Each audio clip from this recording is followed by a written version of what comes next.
Okay, good evening, students. Today we are going to look at the current affairs related to environment. Okay, that has happened in the last week. Okay, starting with the first very major important topic that is related to biodiversity. Okay, when we talk about biodiversity, we are talking about how much amount of diversity with respect to species diversity is there, genetic level diversity. We are talking about ecosystem diversity, that is the diversity that is measured at three different levels. Okay, so we are talking about the section on biodiversity. Okay, within this you will have multiple reasons. That is, one of the reasons is that there is evil quartet means that one of the foremost reasons for the loss of biodiversity is because of habitat degradation. Okay, habitat degradation or habitat fragmentation. That means that whatever habitat that was necessary for sustaining a particular type of an organism, that has actually degraded or it has been fragmented into various types of regions, right? Now here we see that loggerhead turtles are facing threats from climate change. Now this becomes an important factor in understanding that these have been leading to habitat degradation. Okay, the effects of climate change. Okay, so with respect to loggerhead turtles, okay, understand this, that turtles as opposed to tortoise, they are different. What is the difference? The difference comes in the understanding that turtles are mainly living in water. You will see that these will have such kind of flaps instead of legs, column-like structures that the tortoise have.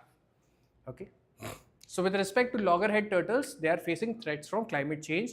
What are the impacts that have been observed?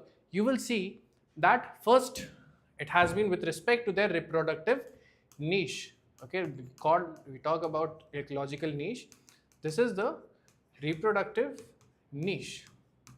So there have been altered nesting patterns. That means the nesting patterns have been altered, they have been changed due to the change in the supply of energy, supply of abiotic limiting factors, whether temperature, whether sunlight, whether moisture, okay, whether the salt concentration, all of these have led to altered nesting patterns. The second thing is there has been declining reproductive output. Whenever we talk about an organism, we are talking about its growth, its survival. Okay, we are talking about its reproduction. That is how much amount of generations of that species is presently possible. Okay, that is also an important aspect when we are talking about loss of biodiversity. So this is something that has been observed, that there has been declining reproductive output. Third, that they are also reduced by body size. Okay, this is a type of an adaptation. When we talk about the principles of ecology, adaptation comes as an important thing, that they need to adapt so that they can they can sustain the changing environmental conditions, right? Fourth, you will see that they are also breeding intervals are now extended. Right? So moving forward, understanding this, why this is happening. First, what are the effects? What are the effects that are observed? Okay, that is, we were seeing what were the impacts, what are the efforts. First is ocean warming. Okay, you already know that what is climate change. Climate change, understand this as long time change in the average temperature of Earth. Okay, now this climate change leads to what? We understand that global warming is one of the causes of global climate change, and this global warming will also lead to warming of the oceans. Oceans are getting warmer. Okay, particularly because water will have more amount of heat absorbing capacity. Right now we understand that temperature is one of the major abiotic limiting factors, okay, for the aquatic biodiversity. So when there is an increase in temperature, that is of the oceans, then I will find that the species they migrate to certain different geographical locations. So one is migration has been observed. Secondly, the nesting time has altered. This has also altered, okay, because of the change in the temperature of the oceans. The second thing is reduced marine productivity.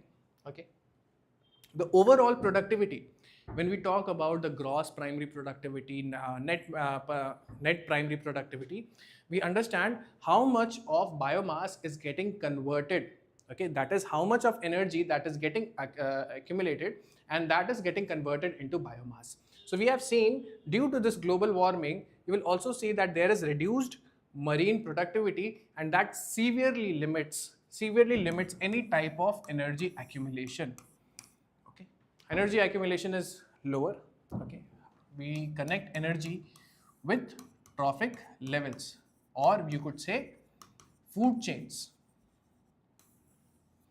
That is the energy flow. Okay, so there is reduced marine productivity also. Now third, sea level rise. Sea level rise means because of global warming, you will find that there would be thermal expansion of water also. Moreover, there would be melting of the cryosphere. The cryosphere will melt, and therefore you will have more influx of water. In turn, that will lead to rise in the sea levels. So this rise in sea levels, what it has done? It has eroded the nesting beaches, the beaches on which the eggs are laid. These are the nesting beaches, and on this you will find that such kind of coastal erosion is taking place. Now, low availability of optimal incubation sites. Okay, incubation sites, basically understanding the time period required for the reproduction process to occur. That means incubation sites, that is the eggs that will hatch, okay, that will come out, and therefore such kind of habitat is also getting degraded because of the coastal erosion as well as the sea level rise that is occupying the beaches. Fourth, rising sand temperatures. Okay, that is where the nesting beaches are. So if you have rising sand temperatures, if the temperatures are very high, so there is a dependence on the temperature with respect to the sex determination. That is, what kind of sex would the turtle have, the offspring will have. Okay, so this skews the temperature dependent sex determination. What does this mean? It means that you may have fewer males, you may have fewer females as per the changing temperature of the sand. Okay, so this will also create a threat to the further generations if the populations go very low. Now going forward, what are the ecological dimensions?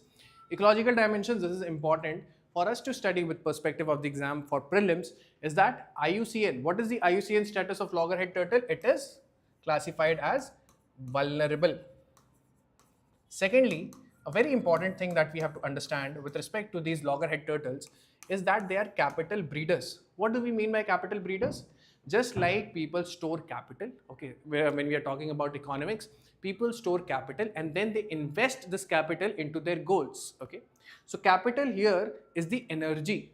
Okay, that means the turtles will store whatever energy they are accumulating. They will accumulate this amount of energy and they will utilize all of this energy to breed.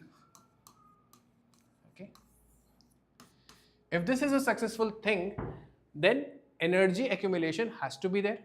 But what is happening is that this energy reserve is getting depleted. We have seen that the productivity is very less and there has been decline in marine productivity. So the capital accumulation, that is energy accumulation, the reserves are becoming limited and therefore it is also affecting the breeding process. Third, declining chlorophyll levels. Declining chlorophyll levels. Okay, climate change is also known to increase or decrease the amount of dissolved oxygen. Okay, that means if you increase the temperature in aquatic ecosystem, you will find that the dissolved oxygen levels are lower. If they are lower, then you will find that the productivity of the ecosystem, aquatic ecosystem, will also be lower. Okay, so you will find that falling of primary productivity. That means more amount of biodiversity is at loss. Third, female loggerheads breeding frequency. Okay, so breeding frequency earlier was 2 years. Okay, once in 2 years you will find that the generations of next offsprings would be available. But now you find that it is only once in 4 years. That means it has extended. Okay, that means breeding time has extended, right? Third, climate adaptation is reproductive decline. That is, we find that though we can say that due to certain types of climate change, these kind of adaptations, okay, because change in environmental factors would lead to one of the principles of ecology, that is your adaptation, whether it is physiological adaptation, whether it is morphological, or whether it is behavioral adaptation. However, this kind of an adaptation is related to reproductive decline. This means that this kind of a threat can move from vulnerable to even endangered, right? One very important information, that major nesting site is Cabo Verde in West Africa. Okay? This is for the loggerhead turtle itself. Moving forward, India's context, okay, understanding turtles with perspective of India. Okay, one of the most important turtles that we talk about is the olive ridley turtles, and there are other sea turtles also. Olive ridley turtles will have the IUCN status as vulnerable. Where do these olive ridley turtles are found? You will find them on the Odisha's coastline. Okay, these are particularly with respect to the mass nesting sites that they have. Mass nesting sites. Okay, mass nesting sites that are also known as Aribada. Aribadas. Okay, found on Odisha's coastline. Thirdly, they are particularly more dense in population in this sanctuary, Gahirmatha Marine Sanctuary, and therefore for protection of such kind of loggerhead turtles and other turtles, including ORTs, that is olive ridley turtle, they must be integrated with NAPCC. When we say integrated, we must understand climate change, though we read them, understand them differently, we must understand that both of these are interrelated. That means there should be an approach that must integrate both of them, right, with respect to our climate change plans as well as biodiversity, right? So this was for loggerhead. Now the next issue is NGT approves the Great Nicobar Island project.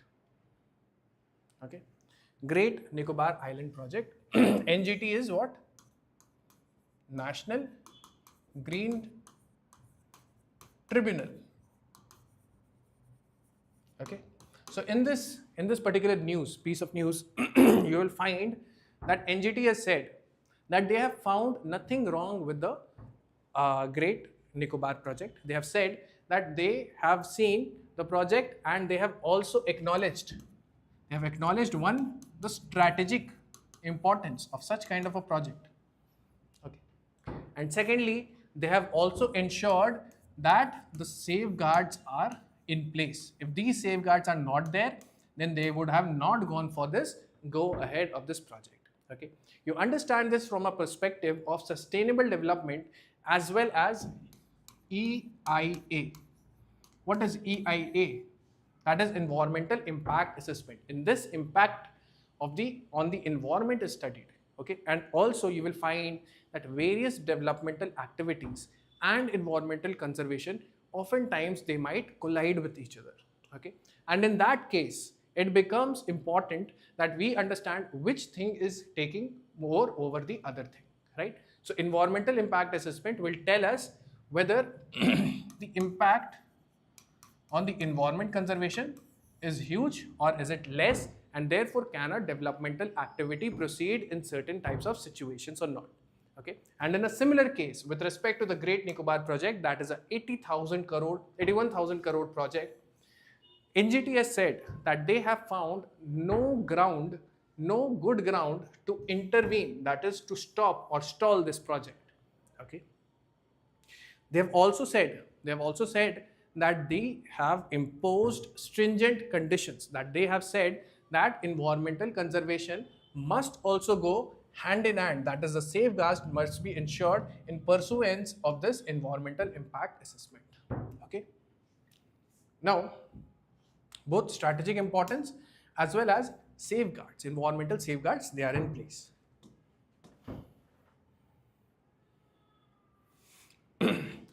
Now, what are the environmental safeguards that are imposed? The first is prevention of erosion. Okay, prevention of erosion. As we have seen in the case of turtles also, that most of the nesting sites are on the coastal beaches, and therefore any type of erosion will lead to habitat degradation. This means habitat that is related to their reproductive niche. This must be protected. Okay. So there is prevention of erosion. That means the sand particles that are there, they must not get eroded in the pursuance of this project. Second thing is protection of sandy beaches. Okay. Same reason, that is for the critical nesting sites of the turtles also. Third is the protection of coral reefs. Whatever coral reefs we have, okay, coral reefs are very, very productive in nature, and they are a symbiotic association between the zooxanthellae and the coral polyps, right? This kind of a symbiotic association is something that is found in the shallow waters, and this kind of coral reefs, if they go for coral bleaching, then that would be a loss of biodiversity, right? So they are saying that if needed be, translocate them. Okay, translocate them if needed, but do not go for the decline in productivity of these coral reefs. That is, they must be saved and they must not be ignored. Third, binding nature of conditions. That means they say that whatever conditions have been imposed up until now, all of these conditions are binding in nature. That means you are not allowed to violate these conditions. Only on that condition we are going to go ahead with this project. Okay. So there is one very important information, is that there is protection of endangered species. So environmental clearance contains specific conditions for the protection of some number of species that are quite endangered. One is leatherback sea turtles. Then you have Nicobar megapod, saltwater crocodiles, robber crab, Nicobar macaque, and other endemic bird species of the Great Nicobar Island. All of these have to be protected. Okay, you cannot go for saying that we have, because of this project, they might have entered the categories of critically endangered or extinct and wild. Okay.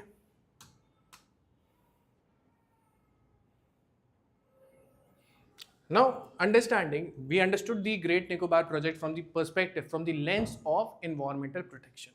Okay. What is the strategic importance that makes this project so important for India?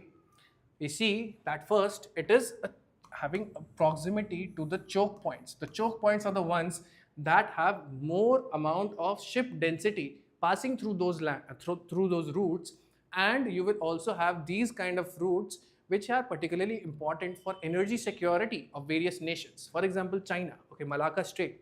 So this Great Nicobar project, because on the map we can see that Malacca Strait, Sunda, Lombok Straits, all of these will link. They link what? Indian Ocean to Pacific Ocean.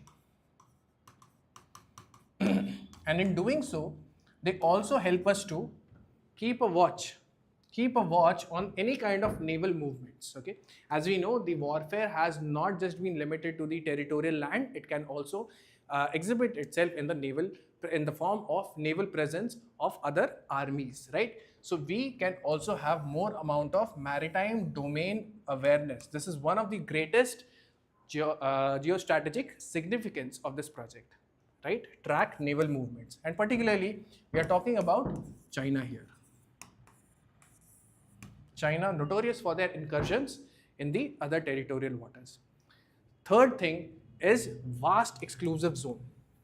Okay, we know this law, that is United Nations Convention on Law of Seas.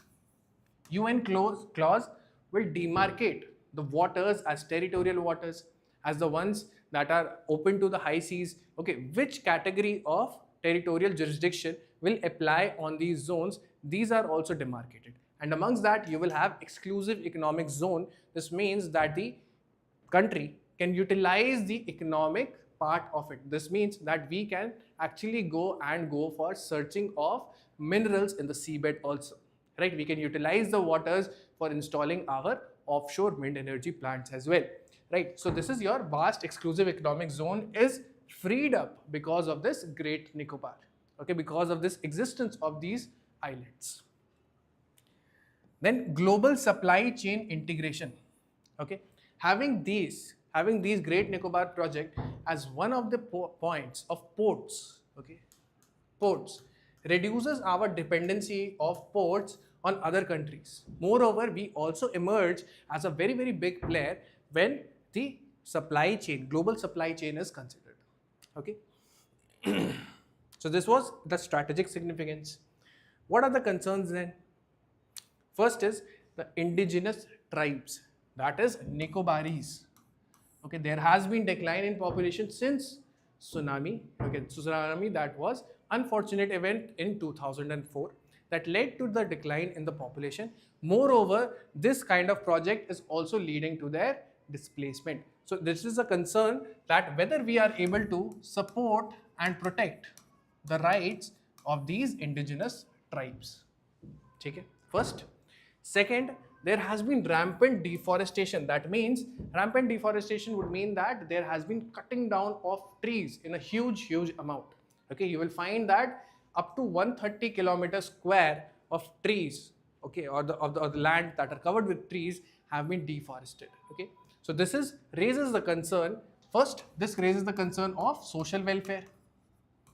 Okay, the other point raises the concern for environmental conservation.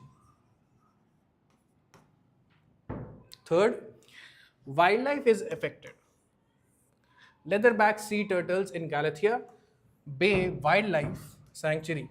It was denotified for the port in 2021. So you can see that we have seen the wildlife conservation is taking a downward priority as compared to this Great Nicobar project. Fourth, compensatory afforestation issues. Okay, understand this, that when we have a Forest Conservation Act, okay, we also have compensatory afforestation act, that is CAMPA 2016.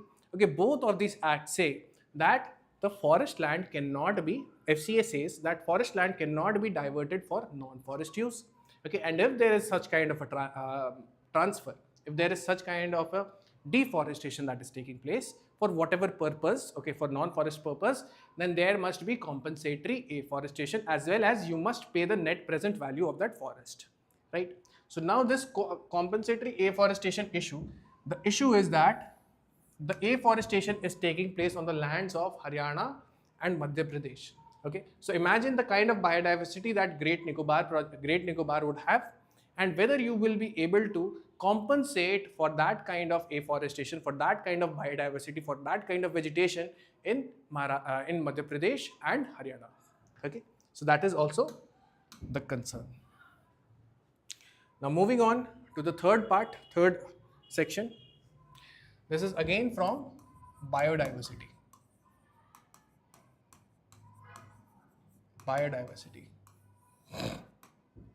Okay, so the issue is that Eurasian otter in Kashmir Valley. Okay, this is Eurasian otter. Okay, and earlier it was thought to be locally extinct.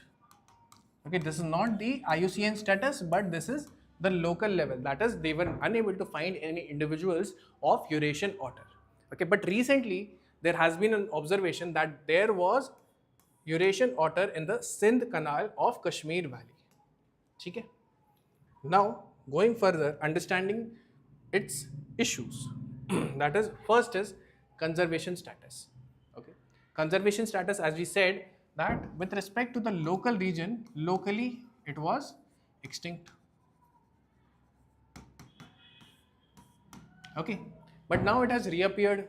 So now the IUCN status related to this, when we are saying this is near threatened, when we say globally about the populations of Eurasian otter, they are globally near threatened. With respect to CITES, that is trade in endangered species, you will find that they are listed under Appendix 1.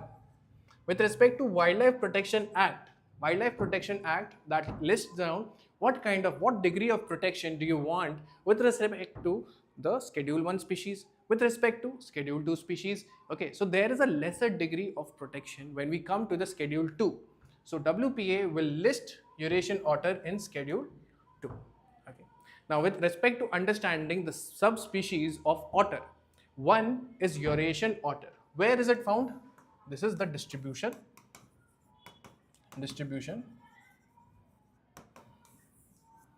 Okay, they are found in Himalayas, Northeast and the Western Ghats.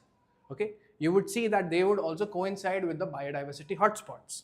Then you have smooth coated otter, okay, that is they are found throughout India. They are found throughout India. Then you have small clawed otter. Small clawed otter will occur in Himalayas and southern part of India. Okay, so this is with respect to the distribution. It is not only related to the Kashmir Valley, right? The other subspecies are there that can be found in other parts of India as well. Now, what are the characteristics? The characteristics of this animal. First of all, they have a streamlined body. You can see the streamlined. Okay, so this is streamlined body. Secondly, they also have webbed feet. This is webbed. This is particularly important for their movement. Okay. Now, they also take off at a very high speed, and because of that, what kind of support they will have? They will have a tail. Okay, that is, they have a very powerful tail, and that is important for their propulsion. Okay, that means how fast that they can accelerate, right? Then they also have whiskers. You can see these whiskers. These are particularly important. Whiskers are important for detecting prey underwater. Prey detection underwater, right?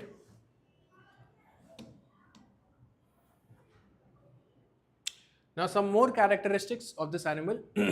First, with respect to males and the female counterpart, which one is bigger in size? So you will find that males are generally bigger than females in size. What kind of diet do they prefer? It is mostly carnivorous diets. Okay, mostly they are carnivorous in nature, and fish will make up 80% of their diet.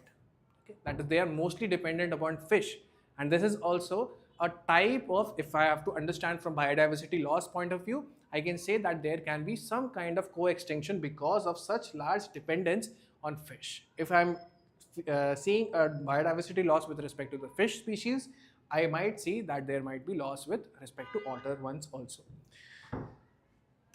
Third is solitary. Solitary meaning that they can remain in isolation and they prefer to be alone, okay, whenever they are performing their activities.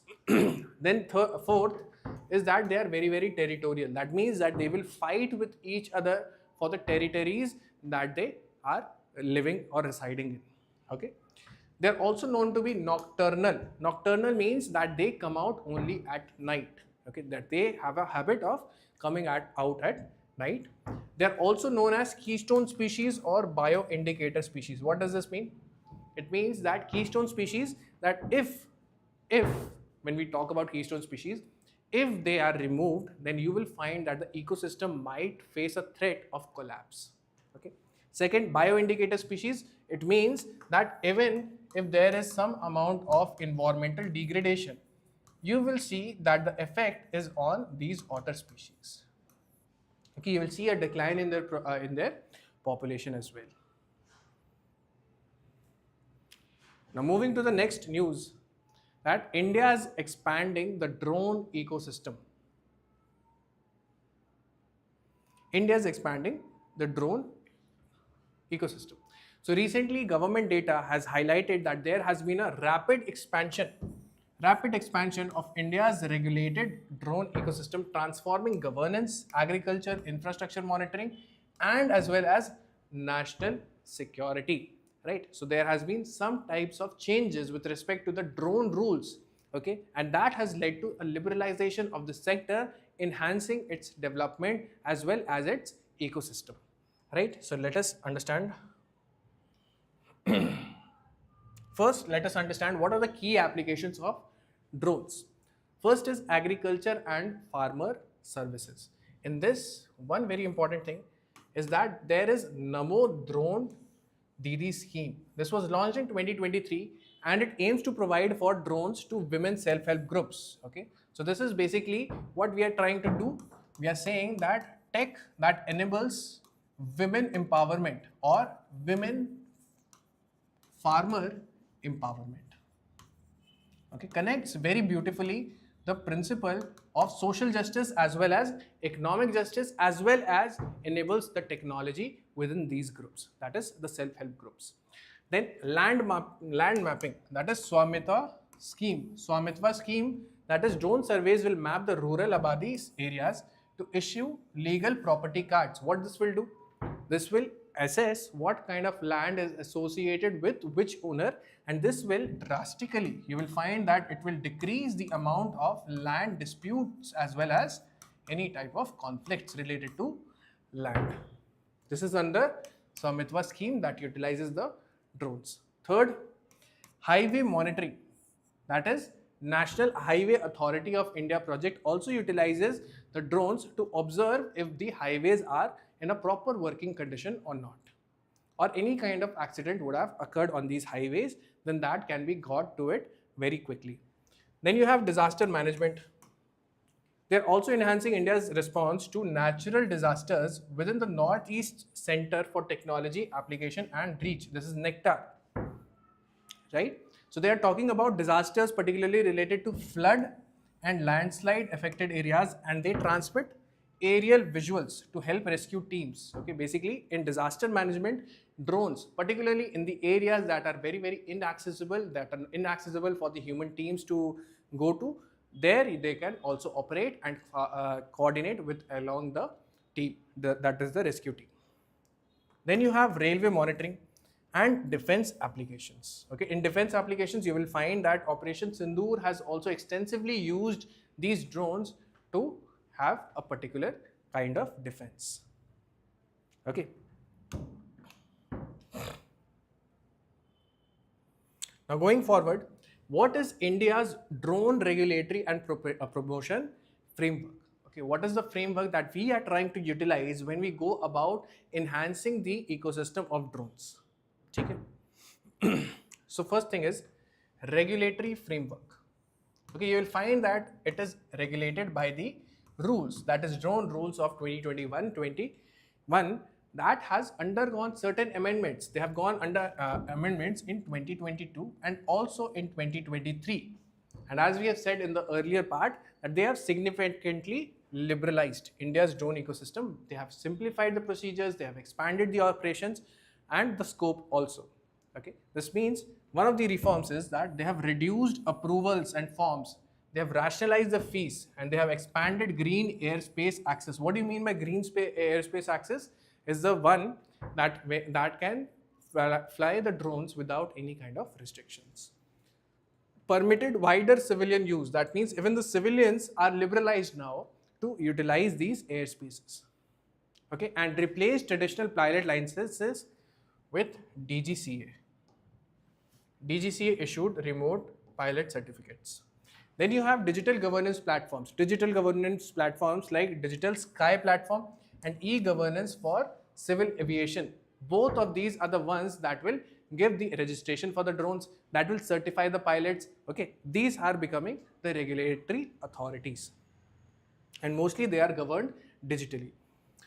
Manufacturing support, that is production linked incentive scheme, has been launched with rupees 120 crore outlay, promotes any kind of domestic drone and component manufacturing. Okay, it basically enhances the startup ecosystem. Okay, startup ecosystem. This will give a big boost to innovation as well as competitiveness of the drones being produced. Okay, more amount of indigenous production of drones. Then tax incentive. There is also a tax incentive, that is GST on drones have been reduced to 5%.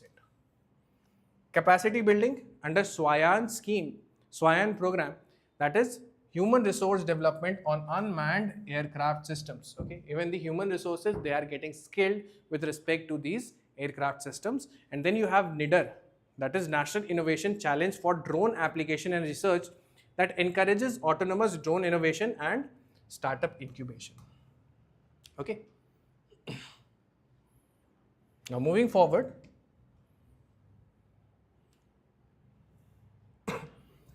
tribal protests over Forest Rights Act. Okay. Now understand this, Forest Rights Act. These are an important pillar of forest governance. Okay. Forest Rights Act also is called, okay, this is actually called Scheduled Tribes and Other Traditional Forest Dwellers Right to Forest Act, and this was there in 2006. Becomes very, very important for the upcoming exam because we are in the year 2026, and since then 20 years have passed, and this becomes important for us to understand. Also, this was a news, so it becomes very important. So recently, tribal farmers were in Maharashtra. They have held long marches demanding effective forest rights implementations, land titles, irrigation, jobs, and education reforms. Basically, whenever you displace people who are having rights in a reserved forest or any kind of forest that has been demarcated under the Forest Rights Act, then you will have to pay them some kind of compensation. You have to take care of their rehabilitation. You will have to ensure their livelihood. So what kind of compensation is being paid to them? Whether they are being incorporated in the social justice patterns or not. Okay, all of these, because of that, there has been a protest. So understanding first, what is the issue of tribal rights? Okay, understand this, that when we talk about the Forest Act, okay, first was in 1878. We also have it in 1927. This is your Indian Forest Act of 1927. So whenever we talk about the pre-independence part, most of it was due to the colonial mindset of deriving what? Revenue as well as resources. Resources like timber. Okay. So most of this classification of forest, of different types of forest under the IFA, you will see that it is in accordance with the purpose of fighting wars, accumulating resources, generating revenue for the British. Okay. Post-independence, these forest areas were declared as state property.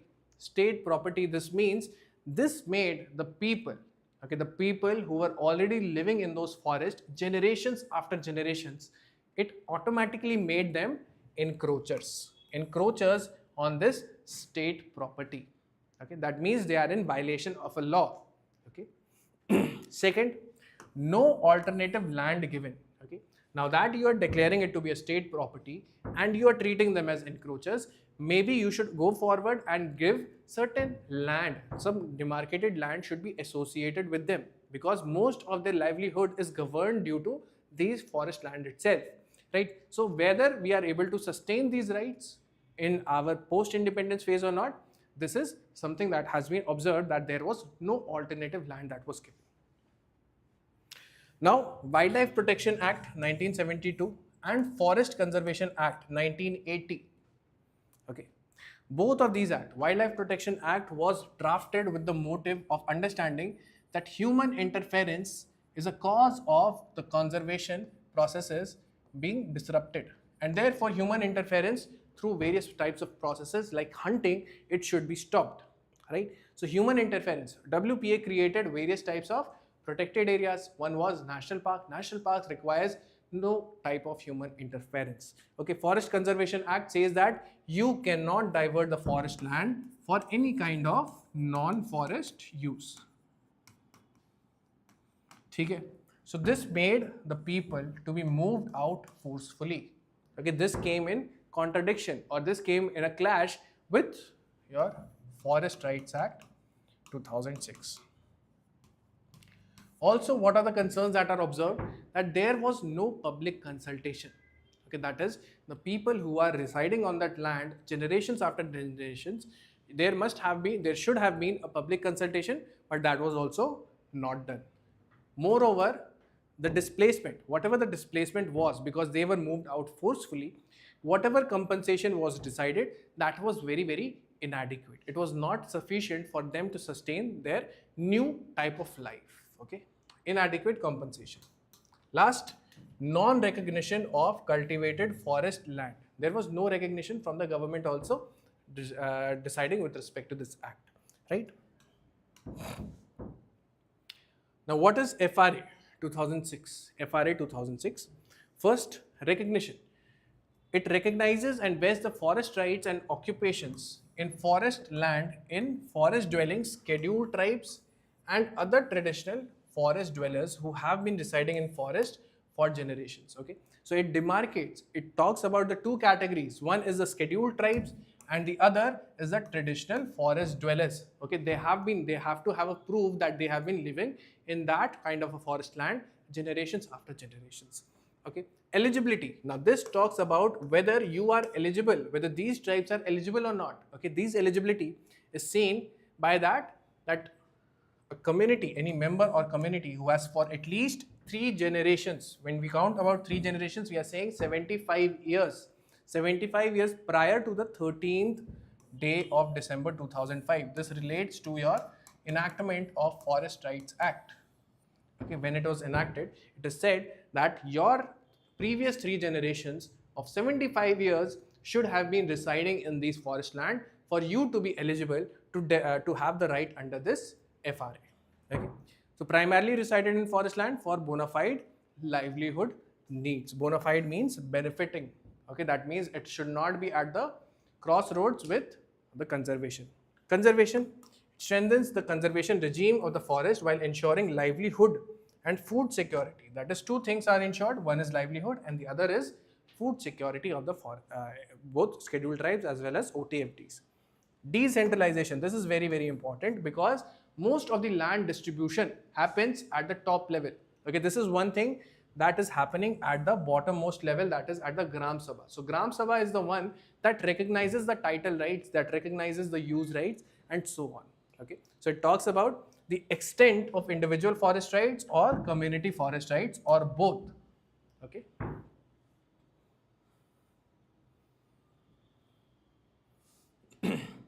Now, what are the rights that are recognized under this FRA? So there are 4 types of rights.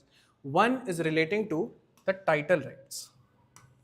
Title rights, it means that whether the tribe or whether the forest dwelling community, whether they have the right to ownership of the land farmed by the tribals or forest dwellers, subject to a maximum of 4 hectares. This means that you do have the right to ownership.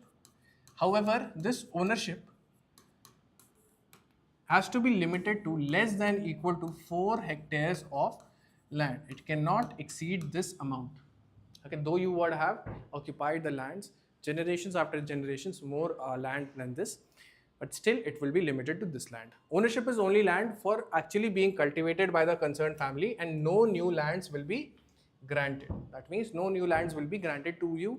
Also, this ownership is not transferable. It is not like you can give it to an industry and that ownership will continue. Use rights. Use rights, the rights of the dwellers to extract minor forest produce, grazing areas and so on. Okay, that means whatever produce is coming out of these forests, these can be utilized for their own revenue generation or consumption. Relief and developmental rights, to rehabilitate in case of illegal eviction or forced displacement, and to basic amenities subject to restriction for forest protection. So this means that if you are asking them to move out of the forest, and that too with forceful displacement is being done, then you should definitely provide for adequate compensation. Okay, adequate compensation must be given, livelihood must be ensured, okay, rehabilitation must be ensured. Forest management rights, it includes the right to protect, regenerate or conserve or manage any community forest resource which they have been traditionally protecting and conserving for sustainable use. Okay, so this means that if they have already been, okay, so this derives from the concept of coexistence model, that is humans as well as conservation of nature, both of these can coexist, they are not at conflict with each other. Okay, so if there has been certain type of case in which these rights were already there and they have proved to coexist, then this must continue, right? So this is with respect to the Forest Rights Act. Okay, now we have a question. At the national level, which ministry is nodal agency to ensure effective implementation of scheduled tribes and OTFD, that is recognition of Forest Rights Act 2006. So first is Ministry of Environment and Forest and Climate Change, second Ministry of Panchayati Raj, third Ministry of Rural Development or Ministry of Tribal Affairs. So you will have to note that this right to forest acts comes under Ministry of Tribal Affairs. Okay, that is D. Next question. Which one of the following pairs of islands is separated from each other by 10-degree channel? This was a previous year question in 2014. Okay, this is particularly important with respect to your Great Nicobar project. Okay, so the answer for this is Andaman and Nicobar. Andaman and Nicobar, you will find a 10-degree channel between Andaman and Nicobar. Okay. So this is all with respect to the news, current affairs. Thank you so much.